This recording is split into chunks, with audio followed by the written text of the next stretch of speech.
Good morning दोस्तों, मैं संजय चौधरी आपके अपने YouTube channel agriculture study circle में आपका हार्दिक अभिनंदन करता हूं। अपन ने पार्ट फर्स्ट और पार्ट सेकंड जनरल फ्लोरिकल्चर से संबंधित पढ़ा था। अगर आपको वो वीडियो पसंद आए हो तो बेल आइकन को दबाकर चैनल को सब्सक्राइब और लाइक ज़रूर करें और इसके साथ साथ शेयर भी करते रहे। ठीक है, मैं यही उम्मीद करता हूँ, ये आशा करता हूँ कि आपको मैंने जो पढ़ाया है वो समझ में आया होगा। इसके बाद में जनरल फ्लोरिकल्चर थी वो अपने हो गई थी कंप्लीट, यानी कि पुष्प विज्ञान से संबंधित जो सामान्य बातें थी ये कंप्लीट हो चुकी थी। आज से अपन पुष्प जो है पुष्पों के बारे में, पुष्पों की खेती है उसके बारे में पढ़ेंगे, उसके बारे में जानकारियाँ प्राप्त करेंगे। वो अपन स्टार्ट करने जा रहे हैं, उनकी शुरुआत करने जा रहे हैं। तो अपन पहला जो पुष्प है गुलाब, उसके बारे में पढ़ेंगे। देखिए, अपन यहाँ बात करेंगे गुलाब की। गुलाब जिसको रोज भी कहा जाता है, गुलाब जिसको रोज भी कहा जाता है। अब इसकी जो वैज्ञानिक जो सामान्य खेती होती है, जिसके जो कंपटीशन एग्जाम में जो क्वेश्चन पूछे जाते हैं उनके बारे में अपन यहाँ पे अध्ययन या करेंगे। ठीक है, तो जैसे गुलाब होता है, गुलाब का वानस्पतिक नाम क्या होता है? तो दोस्तों गुलाब का वानस्पतिक नाम होता है रोजा इंडिका। गुलाब का वानस्पतिक नाम होता है रोजा इंडिका। इसका जो कुल होता है, फैमिली होती है, ये होती है रोजेसी। इनमें गुणसूत्रों की संख्या पाई जाती है 2n बराबर 14। और गुलाब का जो उत्पत्ति स्थान मानी जाती है ये माना जाता है हिमालय क्षेत्र भारत, यानी कि भारत का जो हिमालय क्षेत्र है या मध्य एशिया है, इसको गुलाब का उत्पत्ति स्थान माना जाता है। तो नोट डाउन कर लीजिएगा। देखिए, वानस्पतिक नाम की अपन बात कर रहे हैं, तो वानस्पतिक जो नाम होता है, वानस्पतिक नाम होता है गुलाब का, ये होता है रोजा इंडिका। ठीक है दोस्तों, गुलाब का वानस्पतिक नाम होता है ये रोजा इंडिका होता है। इसका जो कुल होता है, कुल या फैमिली होती है, ये होती है रोजेसी। कुल या फैमिली रोजेसी होती है। इनमें गुणसूत्र की जो संख्या पाई जाती है, ये गुणसूत्रों की जो संख्या पाई जाती है गुलाब में, ये पाई जाती है 2n बराबर 14। गुलाब में गुणसूत्रों की संख्या पाई जाती है 2n बराबर 14। और गुलाब का जो उत्पत्ति स्थान या उत्पत्ति स्थल जो माना जाता है, उत्पत्ति स्थान जो माना जाता है, ये माना जाता है मध्य एशिया या हिमालय क्षेत्र भारत, यानी कि भारत का जो हिमालय क्षेत्र है या फिर जो मध्य एशिया है, इसको गुलाब का उत्पत्ति स्थान माना जाता है। इनमें सबसे महत्वपूर्ण व इम्पोर्टेंट जो बात होती है ये होती है इसके कुल की। ये क्वेश्चन पूछा जा सकता है कि गुलाब का जो कुल होता है वो क्या होता है? तो गुलाब का कुल होता है दोस्तों रोजेसी। वनस्पतिक नाम की अपन बात कर रहे हैं रोजा इंडिका, तो रोजा शब्द से ही रोजेसी लिया गया है जो इसका कुल होता है। गुणसूत्र संख्या पाई जाती है 2n बराबर 14 और इसका उत्पत्ति स्थान माना जाता है हिमालय क्षेत्र भारत, यानी कि जो एशिया का मध्य क्षेत्र है, मध्य स्थान है, उसमें आता है भारत का हिमालय क्षेत्र जो गुलाब का उत्पत्ति स्थान माना जाता है। नोट डाउन कर लीजिए इसको।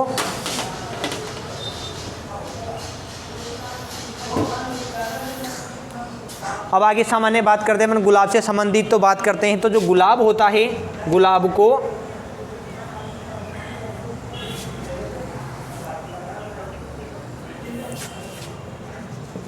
को इंग्लैंड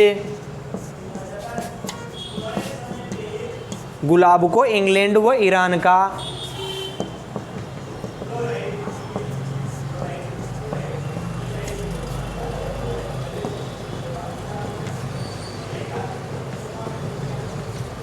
गुलाब को इंग्लैंड व ईरान का राष्ट्रीय पुष्प माना जाता है, यानी कि इंग्लैंड व ईरान का जो राष्ट्रीय पुष्प होता है वो होता है गुलाब। जैसे अपने भारत का जो राष्ट्रीय पुष्प है, अपन ने पढ़ा था पाठ फर्स्ट में, अपने भारत का जो राष्ट्रीय पुष्प होता है कमल होता है। उसी के समान इंग्लैंड व ईरान का जो राष्ट्रीय पुष्प माना जाता है ये माना जाता है गुलाब को। दोस्तों गुलाब को इंग्लैंड व ईरान का राष्ट्रीय पुष्प माना जाता है और इसका जो कुल होता है ये होता है रोजेसी। उत्पत्ति माना जाता है मध्य एशिया, हिमालय क्षेत्र भारत को गुलाब का उत्पत्ति स्थान माना जाता है और इंग्लैंड व ईरान का राष्ट्रीय पुष्प भी गुलाब को माना जाता है।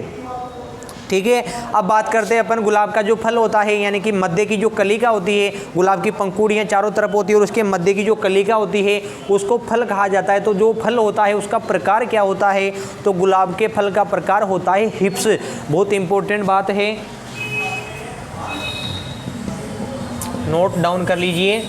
गुलाब के फल का प्रकार, तो गुलाब के फल का जो प्रकार होता है वो होता है हिप्स। गुलाब के फल का जो प्रकार होता है उसको हिप्स कहा जाता है। गुलाब के फल का जो प्रकार होता है उसको हिप्स कहा जाता है। ठीक है, इसके बाद में अपन बात करते हैं जो गुलाब होता है, गुलाब को भारत में गुलाब को फूलों का राजा कहा जाता है। भारत में गुलाब को फूलों का राजा कहा जाता है, जबकि गुलदाउदी को फूलों की रानी कहा जाता है। क्योंकि जो सौंदर्य व सुगंध में प्रथम स्थान होने के कारण गुलाब को फूलों का राजा, जबकि गुलदाउदी को फूलों की रानी कहा जाता है। देखिए, गुलाब को फूलों का राजा व गुलाब को राजा व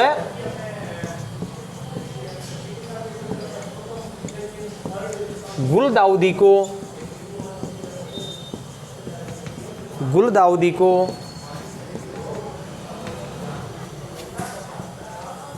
फूलों की रानी कहा जाता है।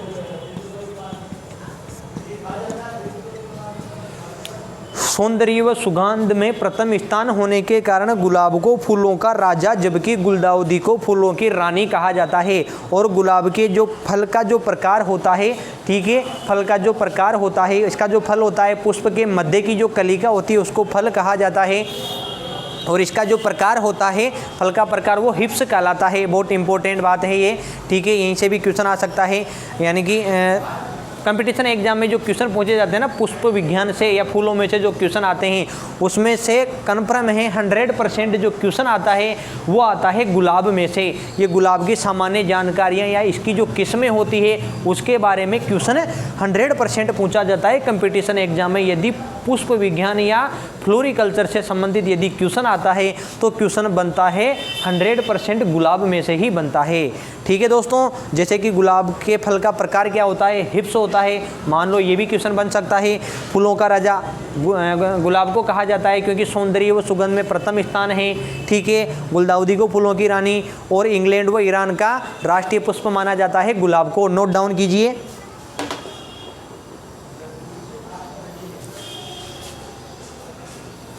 ठीक है, मैं मिटा देता हूं इनको।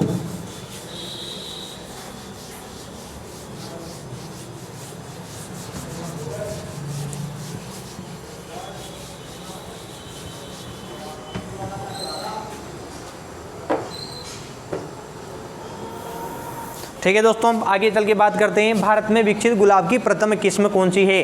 तो भारत में विकसित गुलाब की प्रथम किस्म है डॉक्टर एस.डी. मुखर्जी।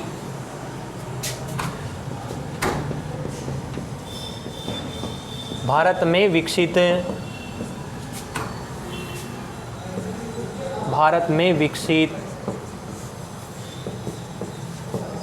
गुलाब की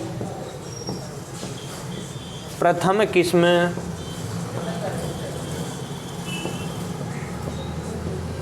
डॉक्टर एस.डी. मुखर्जी। भारत में विकसित गुलाब की जो प्रथम किस्म है दोस्तों वो मानी जाती है doctor SD. Mukherjee. Doctor SD. Mukherjee है भारत में विकसित गुलाब की प्रथम किस्म है। ठीक है, इसके आगे बात करते हैं अपन गुलाब के तेल, जो गुलाब के जो पुष्प होते हैं उनमें तेल की मात्रा कितनी पाई जाती है। तो गुलाब में तेल की मात्रा पाई जाती है 0.03 से 0.04% तक। लिख लीजिए ये भी, तेल की मात्रा पाई जाती है 0.03 से 0.04%। यानी कि गुलाब के जो पुष्प होते हैं उनमें जितने तत्व पाए जाते हैं, जितने भी उपयोगी जो तत्व होते हैं उनमें 0.03 से 0.04% मात्रा होती है तेल की। ठीक है, इसके अलावा भारत में विकसित गुलाब की प्रथम जो किस्म है वो मानी जाती है डॉक्टर एस.डी. मुखर्जी। तेल की मात्रा होती है गुलाब में वो होती है 0.03 से 0.04% तक होती है। और गुलाब का जो पिता होता है वो किसे कहा जाता है। तो गुलाब का पिता कहा जाता है डॉक्टर बी.पी. पाल को। Doctor BP. पाल को गुलाब का पिता कहा जाता है। ठीक है दोस्तों, गुलाब का पिता, तो जो गुलाब का पिता होता है ये डॉक्टर बी.पी. पॉल को कहा जाता है। Doctor BP. पॉल गुलाब की एक किस्म भी होती है। डॉक्टर बीपी पॉल जो गुलाब के पिता माने जाते हैं, उन्हीं के नाम पर गुलाब की एक किस्म विकसित की गई है, डॉक्टर बीपी पॉल। ठीक है, तो भारत में विकसित गुलाब की प्रथम किस्म है डॉक्टर एस.डी. मुखर्जी। इसके अलावा बात करते हैं तेल की, तो तेल की मात्रा पाई जाती है 0.03 से 0.04% तक। गुलाब के जो पिता हैं या गुलाब के जो जनक हैं ये माने जाते हैं डॉक्टर बीपी पॉल को माना जाता है। इसलिए माना जाता है क्योंकि इन्होंने गुलाब की 500 से अधिक प्रजातियाँ विकसित की थी। गुलाब की इन्होंने 500 से अधिक प्रजातियाँ विकसित की थी। डॉक्टर बीपी पॉल ने गुलाब की 500 से अधिक प्रजातियां विकसित की थी, इसलिए इनको गुलाब का पिता माना जाता है। ठीक है दोस्तों, और बात करते हैं अपन गुलाब के तेल की। तो गुलाब का जो तेल है, गुलाब के तेल से इत्र बनाने का जो श्रेय है, गुलाब के तेल से इत्र बनाने का जो श्रेय है वो किसे दिया गया है? तो बेगम नूर जहाँ को गुलाब के तेल से इत्र लगाते हैं ना, जो खुशबूदार होती है, ठीक है, तो उसको बनाने का जो श्रेय है वो बेगम नूर जहाँ को दिया गया है। तो नोट कर लीजिए, गुलाब के तेल से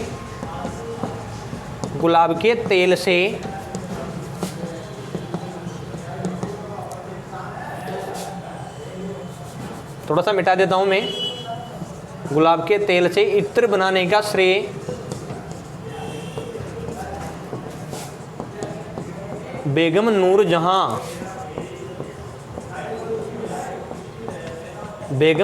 जहां को दिया जाता है। यानी कि गुलाब के तेल से जो खुशबूदार इत्र बनाई जाती है ना, तो गुलाब के तेल से खुशबूदार इत्र बनाने का जो श्रेय है वो किसे दिया गया है? तो ये दिया गया है बेगम नूर जहां को। बेगम नूर जहां को गुलाब के तेल से इत्र बनाने का श्रेय दिया गया है। गुलाब के पिता किसे कहा जाता है? तो गुलाब का जो पिता है ये डॉक्टर बीपी पॉल को कहा जाता है। गुलाब में जो तेल की मात्रा पाई जाती है, गुलाब में तेल की मात्रा 0.03 से 0.04% तक पाई जाती है। भारत में विकसित गुलाब की प्रथम जो किस्म है वो कौन सी है? तो भारत में विकसित गुलाब की प्रथम जो किस्म है वो है डॉक्टर एस.डी. मुखर्जी। ठीक है, नोट कर लीजिए इनको।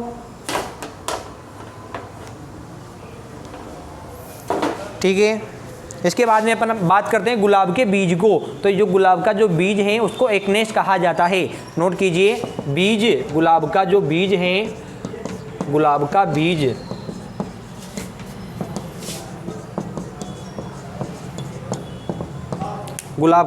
है इसको एक्नेस कहा जाता है। गुलाब के बीज को एक्नेस कहा जाता है। बहुत इंपॉर्टेंट क्वेश्चन है। ठीक है दोस्तों, गुलाब का जो बीज होता है उसको एक्नेस कहा जाता है। और गुलाब का जो फल का जो प्रकार होता है वो हिप्स माना जाता है। गुलाब के फल का प्रकार हिप्स और गुलाब का जो बीज होता है उसको एक्नेस कहा जाता है।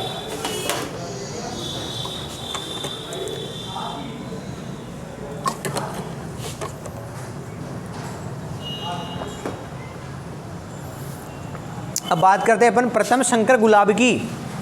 तो जो प्रथम संकर गुलाब था ये सन 1867 में 1867 में फ्रांस के गुलोट नामक वैज्ञानिक ने विकसित किया था। ठीक है, प्रथम संकर गुलाब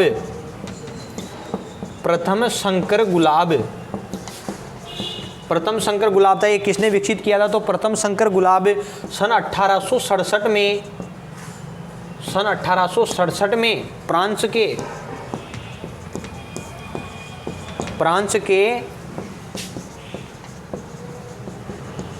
गुलोट नामक वैज्ञानिक ने प्रथम संकर गुलाब सन 1867 में फ्रांस के गुलोट नामक वैज्ञानिक ने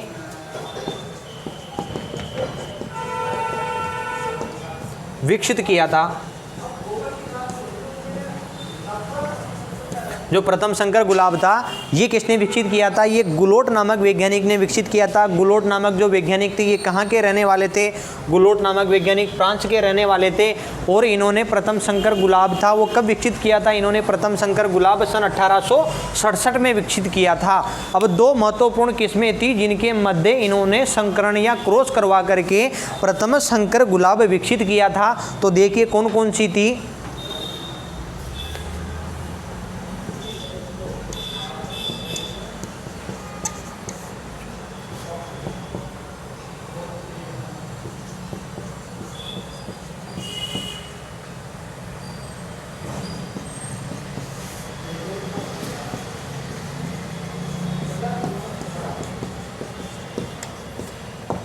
ये दो गुलाब की किस्में थी हाइब्रिड परपेचुएला इनटू चीनी टी रोज। तो हाइब्रिड परपेचुएला व चीनी टी रोज के मध्य संकरण करवा करके इन्होंने प्रथम संकर गुलाब विकसित किया था। प्रथम संकर गुलाब था, देखिए एक लाइन में से ही कितने क्वेश्चन बन रहे हैं। प्रथम संकर गुलाब कब विकसित हुआ था? तो दोस्तों प्रथम संकर गुलाब था ये सन 1867 में विकसित हुआ था।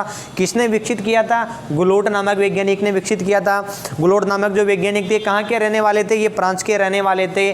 ठीक है, कौन कौन सी किस्मों के मध्य संकरण करवा करके इन्होंने पहला जो संकर गुलाब था ये विकसित किया था? तो हाइब्रिड परपेचुएला इनटू चीनी टी रोज के मध्य संकरण करवा करके इन्होंने पहला संकर गुलाब या हाइब्रिड गुलाब विकसित किया था। ठीक है, फटाफट नोट कर लीजिए।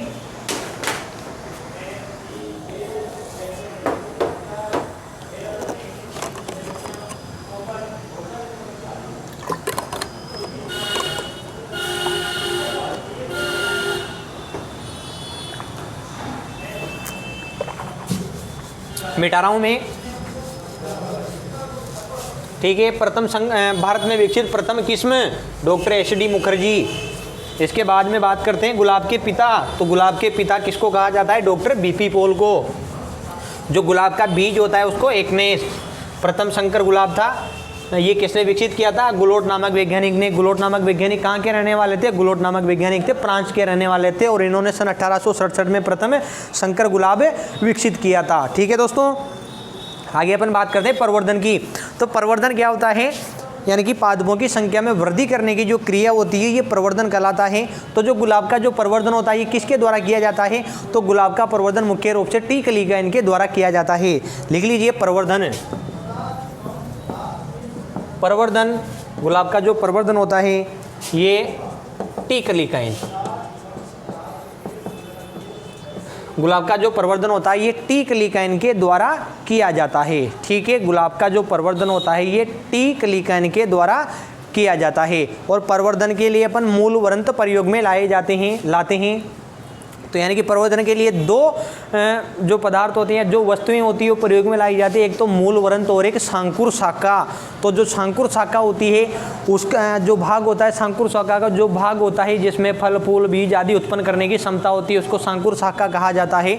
तो जो शांकुर शाखा होती है उसको गुलाब के पेड़ के या पौधे के मूल वृंत पर लगाया जाता है। गुलाब के पौधे के मूल वृंत पर लगाया जाता है। ठीक है, तो जो मूल वृंत होता है उसके ऊपर शांकुर शाखा को लगाया जाता है या बांधा जाता है, जिसके पश्चात वहाँ से नए जो पौधे होते हैं या नई जड़ें होती है वो विकसित होने लगती है। तो जो प्रवर्धन होता है वो टी कलिकाएं के द्वारा किया जाता है। और प्रवर्धन के लिए जो मूलवृंत प्रयोग में लाए जाते हैं वो मूलवृंत गुलाब की जो कुछ क्या होती है, गुलाब की जंगली प्रजातियां होती है। गुलाब की जंगली प्रजातियां जैसे कि रोजा मल्टीफ्लोरा, रोजा मल्टीफ्लोरा व रोजा बारबेनियाना, यानी कि ये क्या होता है, इनका मूल वृंत प्रवर्धन के लिए प्रयोग में लाया जाता है। गुलाब का जो प्रवर्धन किया जाता है टी कलिकाएं के द्वारा, तो टी कलिकाएं के द्वारा प्रवर्धन किया जाता है, उसके लिए मूल वृंत की आवश्यकता होती है। और जो मूल वृंत प्रयोग में लाया जाता है वह गुलाब की दो प्रजातियां होती है, रोजा मल्टीफ्लोरा व रोजा बारबेनियाना। ये जंगली प्रजातियां होती है जिनके मूल वृंत पर शांकुर शाखा को बांधा जाता है और फिर प्रवर्धन की क्रिया कंप्लीट की जाती है। ठीक है, नोट डाउन कर लीजिए। प्रवर्धन टी कलिकाएं के द्वारा, और जो प्रवर्धन करने के लिए जो मूल वृंत प्रयोग में लाया जाता है ये मूल वृंत होता है रोजा मल्टीफ्लोरा व रोजा बारबेनियाना नामक प्रजातियों का। ठीक है, नोट कीजिए जल्दी।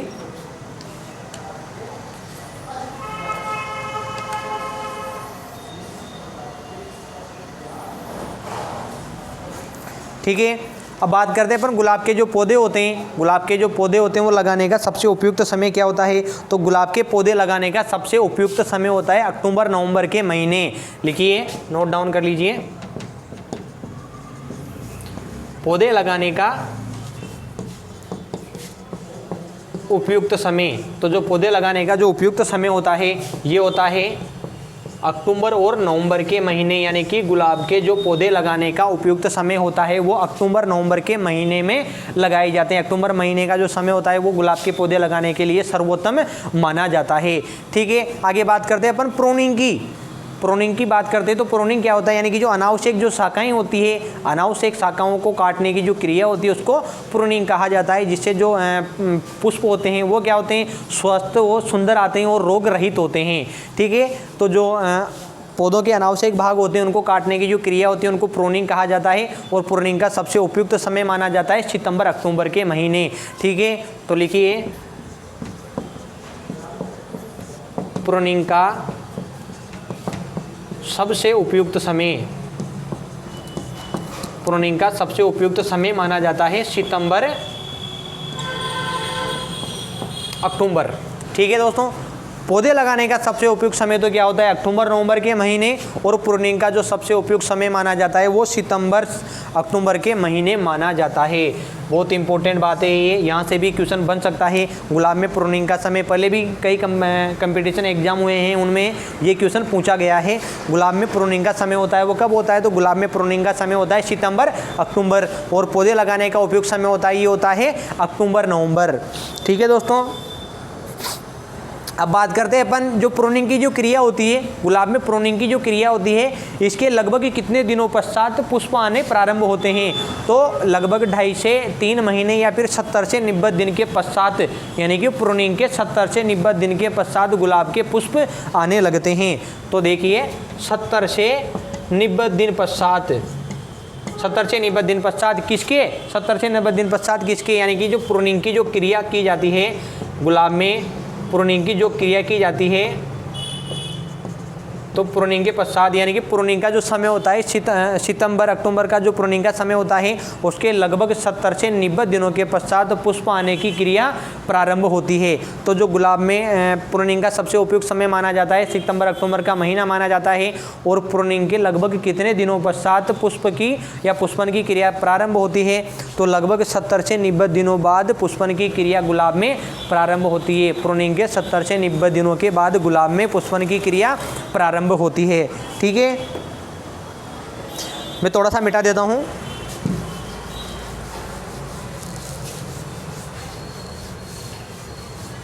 अब एक गुलकंद होता है, गुलकंद होता है जो मिठाइयाँ होती हैं उनके ऊपर या उनके ऊपर डाला जाने वाला एक पदार्थ होता है।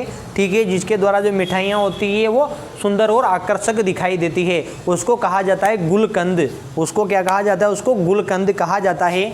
तो गुलकंद बनाने के लिए अपने जो गुलकंद बनाने के लिए जो गुलाब की जो पंखुड़ियाँ होती है उनको प्रयोग में लाया जाता है। तो गुलकंद बनाने के लिए गुलाब की पंखुड़ियों व चीनी का जो अनुपात होता है वो 1:1 रखा जाता है। नोट कर लीजिए, गुलकंद बनाने के लिए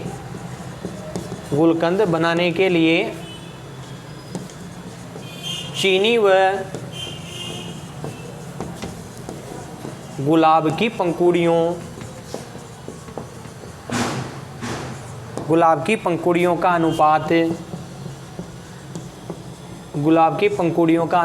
1:1 रखा जाता है।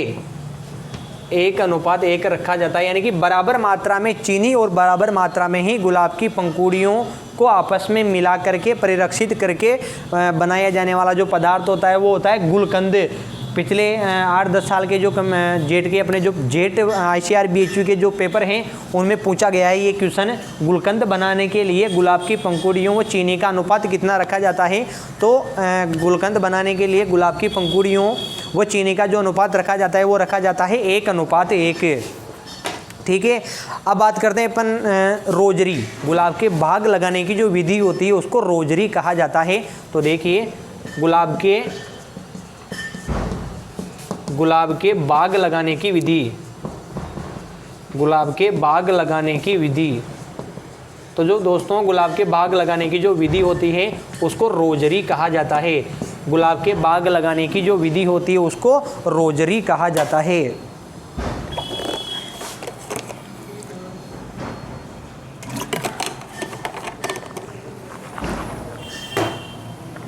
अब बात करते हैं गुलाब के पुष्पों के रंगों की। तो जो गुलाब के जो पुष्प होते हैं ये मिश्रित रंगों वाले होते हैं या रंग बिरंगी होते हैं, लेकिन प्रमुख रूप से जो गुलाब के पुष्प होते हैं वो लाल या गुलाबी रंग के होते हैं। तो गुलाब के पुष्पों का या फूलों का जो लाल रंग होता है वो किसके कारण होता है, तो इसके पुष्पों में एक वर्णक पाया जाता है एंथोसाइनिन। गुलाब के फूलों में एंथोसाइनिन नामक एक वर्णक पाया जाता है जिसके कारण इनके फूलों का लाल रंग होता है। देखिए लाल रंग, तो जो गुलाब के फूलों का जो लाल रंग होता है ये किसके कारण होता है, ये होता है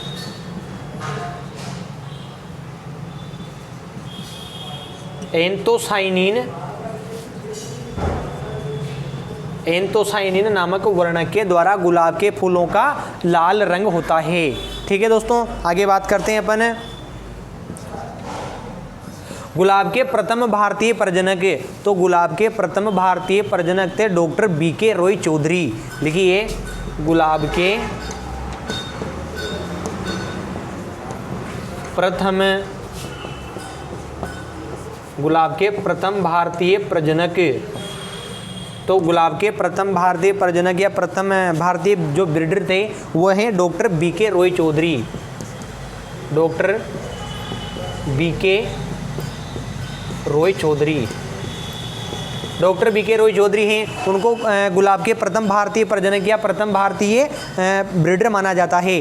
ठीक है, और जो गुलाब के पुष्पों का जो लाल रंग होता है ये एंथोसाइनिन नामक वर्णक के द्वारा होता है।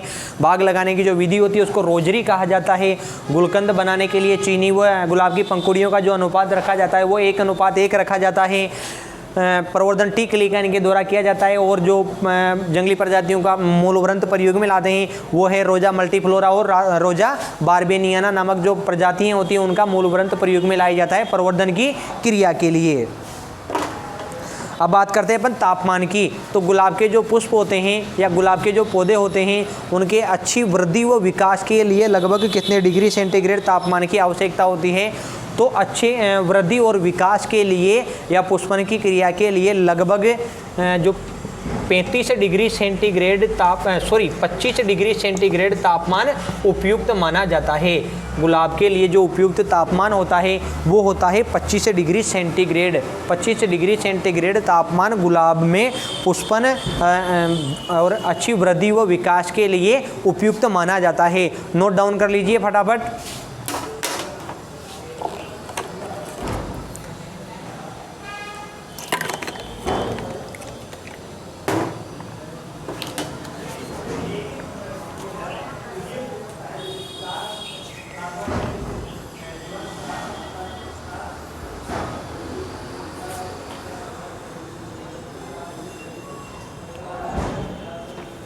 ठीक है, मिटा देता हूँ मैं।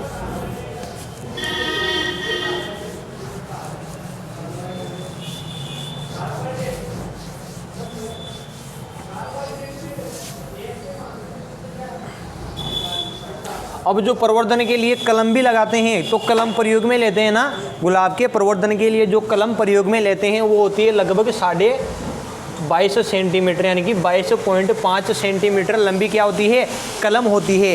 ये इस प्रकार से कलम प्रयोग में लाई जाती है जिसको दोनों भागों से थोड़ा तिरछा काटा जाता है। देखो दोनों भागों से क्या किया जाता है, थोड़ा तिरछा काटा जाता है। गुलाब के प्रवर्धन के लिए जो कलम भी प्रयोग में लाई जाती है वो कलम होती है लगभग 22.5 सेंटीमीटर लंबी। जो कलम होती है उसको क्या किया जाता है, दोनों भागों से तिरछा काटा जाता है।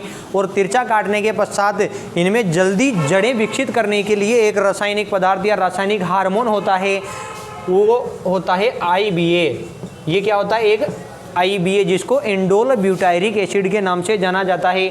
इस प्रकार से एक छोटी सी डिब्बी होती है, ये पाउडर होता है। ठीक है, तो ये जो पाउडर होता है ये अपने को बाज़ार में मिल जाता है लगभग 50-100 रुपये में। IBA की एक छोटी सी अपने को डिब्बी मिल जाती है। तो ये क्या होता है, जैसे 22.5 सेंटीमीटर अपन ने लंबी कलम ली और वो जो कलम होती है वो जो पाउडर होता है IBA इंडोल ब्यूटायरिक एसिड के नाम से जिसे जाना जाता है। इस पाउडर को या तो जो ये कलम होती है इसको जो पाउडर होता है उसमें डुबोया जाता है या फिर पाउडर का पानी के साथ घोल बना करके इसमें डुबो करके फिर लगाया जाता है। तो इसकी जो जड़ें होती है और जो पुष्पन की जो ये ऊपर जो शाखाएं विकसित होने की जो क्रिया होती है वो थोड़ी अधिक तेज गति से होती है। तो गुलाब में जल्दी जड़ें विकसित करने के लिए IBA यानी कि इंडोल ब्यूटायरिक एसिड नामक रासायनिक हार्मोन होता है, ये प्रयोग में लाया जाता है। ठीक है दोस्तों, मिटा देता हूँ मैं। अब बात करते हैं अपन गुलाब की। तो जो गुलाब है, गुलाब को दो भागों में बांटा गया है। गुलाब को दो भागों में बांटा गया है, एक तो जंगली गुलाब और एक खेती योग्य गुलाब। तो थोड़ा सा इसके बारे में बता देता हूँ। जंगली गुलाब यानी कि कुछ प्रजातियां हैं, जैसे जंगली गुलाब और खेती योग्य गुलाब। खेती योग्य गुलाब, गुलाब है, इसको दो भागों में बांटा गया है, जंगली गुलाब और खेती योग्य गुलाब। तो जो जंगली गुलाब है, इसकी उत्पत्ति, जंगली गुलाब की उत्पत्ति भारत को माना जाता है। जंगली गुलाब की जो उत्पत्ति है ये भारत में मानी जाती है। और खेती योग्य जो गुलाब होता है, ये जंगली प्रजातियों के आपस में संकरण से विकसित किया जाता है। तो ये खेती योग्य जो गुलाब है ये होता है जंगली प्रजातियों के आपस में संकरण से विकसित किया गया है। तो जो जंगली गुलाब है, जंगली गुलाब की उत्पत्ति भारत में मानी जाती है। और खेती योग्य गुलाब है, ये जो खेती योग्य गुलाब है ये जंगली प्रजातियों के आपस में संकरण से विकसित किया गया है। जो गुलाब है इसको दो भागों में बांटा गया है, जंगली गुलाब और खेती योग्य गुलाब। तो जो जंगली गुलाब है इसकी कुछ मुख्य प्रजातियां हैं, मैं बताता हूँ आपको। जैसे कि रोजा मोस्टाटा, ये प्रजातियाँ, ये इनकी मुख्य प्रजातियाँ हैं, याद रख लेना इनको। तो इनकी मुख्य प्रजातियाँ भी एग्जाम में पूछा जाता है कि जो रोजा मोस्टाटा होता है वो किस वर्ग का गुलाब है। तो जो रोजा मोस्टाटा है ये जंगली वर्ग का गुलाब माना जाता है। इसके बाद में ही अपने रोजा फोइटिडा,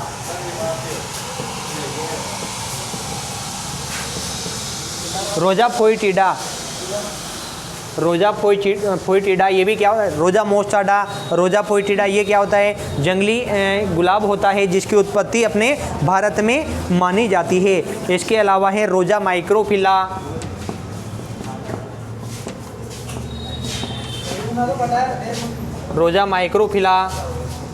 रोजा श्रेशिया,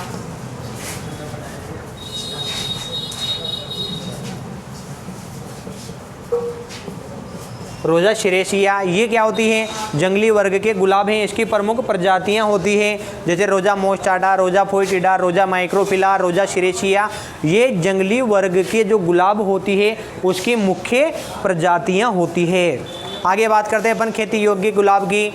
तो खेती योग्य गुलाब की प्रमुख जो किस्म है या प्रजाति है ये है रोजा डेमेशियाना।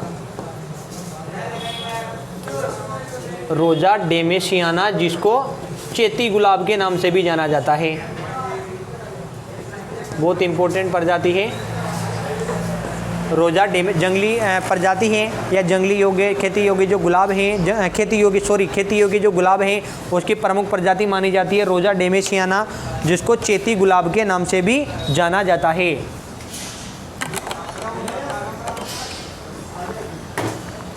और जो रोजा डेमेशियाना है, चेती गुलाब, इसकी खेती है ये अपने राजसमंद राजस्थान में की जाती है। खेती योग्य गुलाब की प्रजाति है रोजा डेमेशियाना, जिसको चेती गुलाब के नाम से भी जाना जाता है। इसकी खेती राजस्थान के राजसमंद जिले में की जाती है। इसके अलावा रोजा मल्टीफ्लोरा,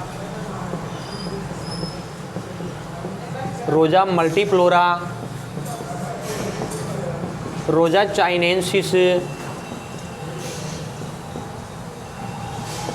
चाइनेंसिस आदि खेती योग्य गुलाब की प्रमुख प्रजातियां होती है। ठीक है, तो जो गुलाब हैं इसको दो वर्गों में विभाजित किया गया है, जंगली गुलाब और एक खेती योग्य गुलाब। जंगली गुलाब की जो उत्पत्ति है ये भारत में मानी जाती है और जंगली प्रजातियों के आपस में संकरण से खेती योग्य जो प्रजातियां, ये खेती योग्य जो गुलाब हैं ये विकसित किया गया है। तो इनकी जो प्रमुख प्रजाति हैं उनको फटाफट नोट डाउन कर लीजिए।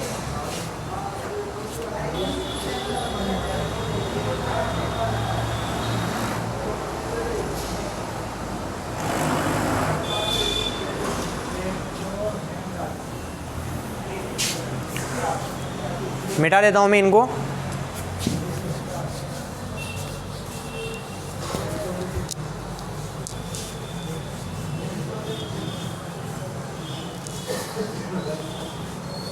अब बात करते हैं अपन गुलाब की अन्य किस्मों की, अन्य किस्मों या फिर संकर किस्मों की अपन बात करते हैं। ठीक है, देखिए अन्य किस्में, ये संकर किस्में लिख लो, संकर किस्में मानी जाती है ये गुलाब की। तो देखिए किस ऑफ फायर, किस ऑफ फायर।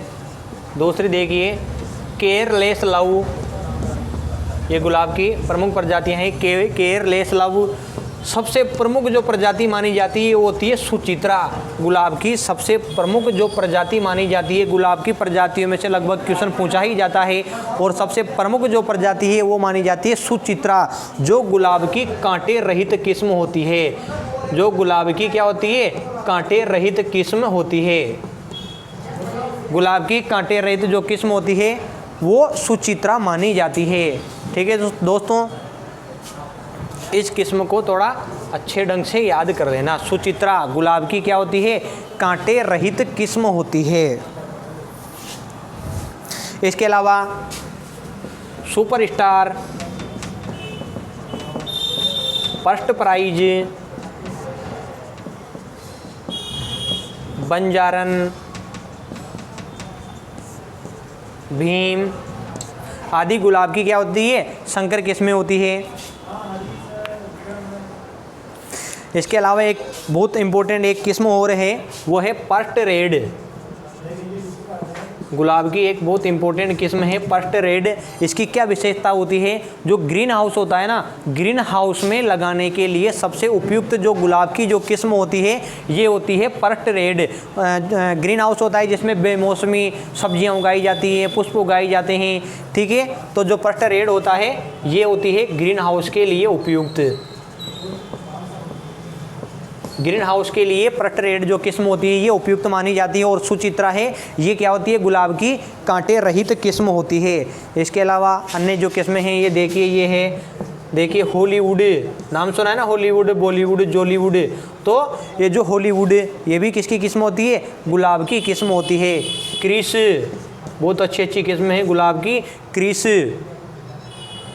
इसके अलावा है प्रिया आदि क्या होती है? गुलाब की मुख्य किस्में होती है, जिनमें सबसे इम्पोर्टेंट है सुचित्रा जो कांटे रहित होती है, और अगली है फर्स्ट रेड जो गुलाब की ग्रीन हाउस में लगाने योग्य किस्म होती है। यानी कि गुलाब की जो किस्म होती है ग्रीन हाउस में लगाने के लिए सबसे उपयुक्त वो मानी जाती है फर्स्ट रेड। ठीक है, इसके अलावा रेड गोल्ड, रेड गोल्ड, करिश्मा, क्वीन एलिजाबेथ जो इंग्लैंड की रानी थी, क्वीन एलिजाबेथ, बीपी पोल, बीपी पोल आदि क्या होती है? गुलाब की प्रमुख किस्में होती है। ठीक है, जैसे kiss of fire, careless love, Suchitra, superstar, first prize, Banjaran, Bheem आदि क्या होती है? गुलाब की संकर किस्में होती है। ठीक है, आगे बात करते हैं अपन मिनिएचर गुलाब की। मिनिएचर का मतलब क्या होता है? छोटा गुलाब। यानी कि गुलाब की कुछ ऐसी प्रजातियां होती है जो क्या होती है? आकार में छोटी होती है, जिन्हें गमलों में लगाया जाता है। और जो गमलों में लगाया जाता है वो प्रजातियां रोग रोधी होती है, यानी कि रोगों से वो रहित होती है। केवल और केवल गमलों में लगाए जाने वाले पुष्प वाले जो पौधे होते हैं उनमें सबसे प्रमुख जो बीमारी लगती है वो होती है बोट्राइटिस। ठीक है, उस एक बीमारी के अलावा गुलाब के जो गमले में उगाई जाने वाली जो प्रजातियां होती हैं उनमें किसी भी प्रकार की कोई बीमारी नहीं होती है। तो फटाफट नोट डाउन कर लीजिए, मैं मिटा रहा हूं इनको। ठीक है,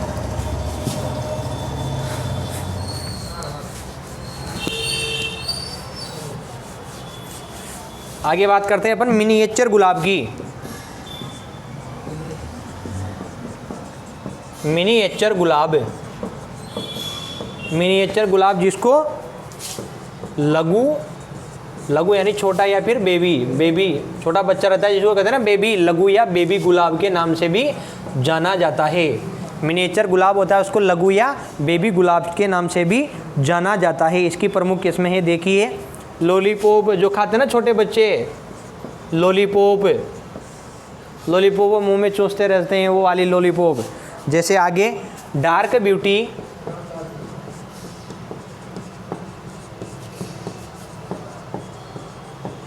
लॉलीपॉप, डार्क ब्यूटी, नटखट आदि किस्में क्या होती है, मिनिएचर गुलाब की होती है जो आकार में छोटी होती है। इसके अलावा कुछ और है जैसे चंद्रिका,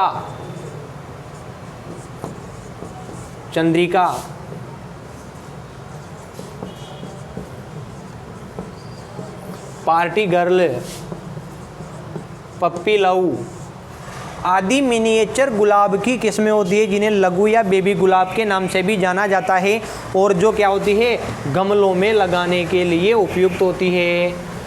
गमलों के लिए क्या होती है, ये उपयुक्त होती है। यो क्यों होती है, क्योंकि ये आकार में छोटी होती है। ये जो किस्में होती है लॉलीपॉप, डार्क ब्यूटी, नटखट, Chandrika, party girl, puppy love आकार में छोटी होती है, इसलिए इनको मिनिएचर गुलाब या लघु या बेबी गुलाब वर्ग में रखा गया है और ये गमलों में लगाने के लिए सबसे उपयुक्त किस्में मानी जाती है। नोट डाउन कर लीजिए फटाफट। इसके बाद में अपन बात करते हैं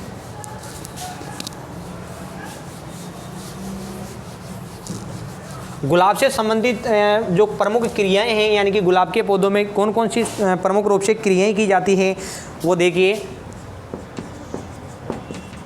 गुलाब से संबंधित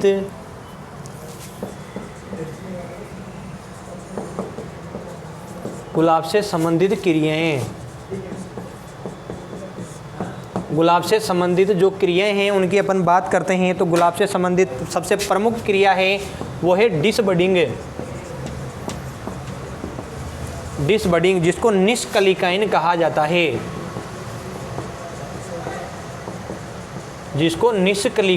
जाता है, डिसबडिंग का मतलब होता है यानी कि गुलाब का जो पुष्प होता है उसके मध्य की जो कलिका होती है, तो मध्य की कलिका को छोड़ करके बाकी जो पंखुड़ियाँ होती है, बाकी भाग होते हैं, उनको तोड़ने की जो क्रिया होती है उसको निष्कलिकायन या डिसबडिंग कहा जाता है।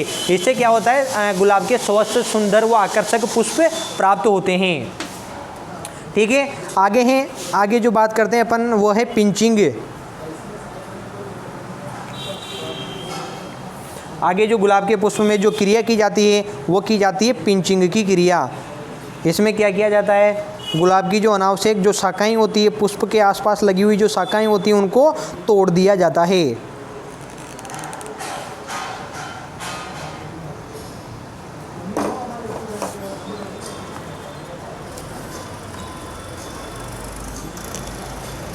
आगे की जाने वाली जो क्रिया होती है उसको कहा जाता है पिंचिंग।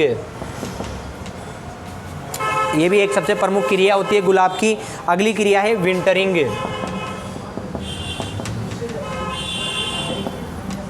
ये तीन जो क्रियाएं होती है ये गुलाब में प्रमुख रूप से की जाती है, जैसे डिसबडिंग या निष्कलिकायन, पिंचिंग और विंटरिंग। विंटरिंग में क्या होता है, जो गुलाब का जो पौधा होता है उसमें 10 से 15 दिन के लिए पानी देना बंद कर दिया जाता है, यानी कि गुलाब के पौधे के आसपास हल्की निराई गुड़ाई करके या जो मृदा होती है उसको, हल्की मृदा होती है उसको निकाल करके 10 से 15, उसमें क्या किया जाता है, गोबर की खाद होती है वो डाल दी जाती है और 10 से 15 दिन के लिए पानी देना बंद कर दिया जाता है। इस क्रिया को कृत्रिम आराम देना भी कहा जाता है। जो विंटरिंग की जो क्रिया होती है इसका मुख्य उद्देश्य पौधों को आराम देना यानी कि कृत्रिम आराम देना होता है, जिससे जो पुष्प होते हैं उनका उत्पादन या पैदावार होती है वो क्या होती है, थोड़ी अधिक होती है। ठीक है दोस्तों, ये गुलाब से संबंधित प्रमुख क्रियाएं थी, डिसबडिंग, पिंचिंग और विंटरिंग। अब बात करते हैं अपन गुलाब के प्रमुख कीट की। तो गुलाब का जो सबसे प्रमुख कीट माना जाता है, सबसे प्रमुख कीट वो माना जाता है रेड स्केल। गुलाब का सबसे प्रमुख कीट माना जाता है ये रेड स्केल। गुलाब का सबसे प्रमुख कीट माना जाता है रेड स्केल। और सबसे प्रमुख जो रोग माना जाता है वो होता है डाई बैग या सूखा रोग। ये डाई बैग या सूखा रोग भी कहा जाता है। इसमें क्या होता है, सूखा रोग इसलिए कहा जाता है कि जो पौधा होता है वो नीचे से ऊपर की ओर, ऊपर से नीचे की ओर उल्टा सूखने लगता है, यानी कि जो शाखाएं होती है, पुष्प होते हैं वो सूखने लगते हैं। ये इसका प्रमुख रोग माना जाता है। जो गुलाब का जो प्रमुख रोग माना जाता है वो डायबेक या सूखा होता है। और सबसे प्रमुख जो कीट माना जाता है ये रेड स्केल होता है। ठीक है, अब बात करते हैं अपन गुलाब की उपज की। तो गुलाब की जो उपज होती है लगभग 2.5 से 3 हज़ार जो फूल होते हैं, 2.5 से 3 हज़ार kg फूल होते हैं, ये प्रति हेक्टेयर अपने को प्राप्त हो जाते हैं। बात करते हैं अपन उपज की, तो 2.5 से 3 हज़ार kg फ्लावर प्रति हेक्टेयर गुलाब की पैदावार हो जाती है। 2.5 से 3 हज़ार kg फ्लावर गुलाब की प्रति हेक्टेयर अपने को पैदावार प्राप्त हो जाती है। ठीक है, ये गुलाब से संबंधित जो भी इसकी वैज्ञानिक खेती थी इसका वर्णन अपन ने पढ़ लिया है।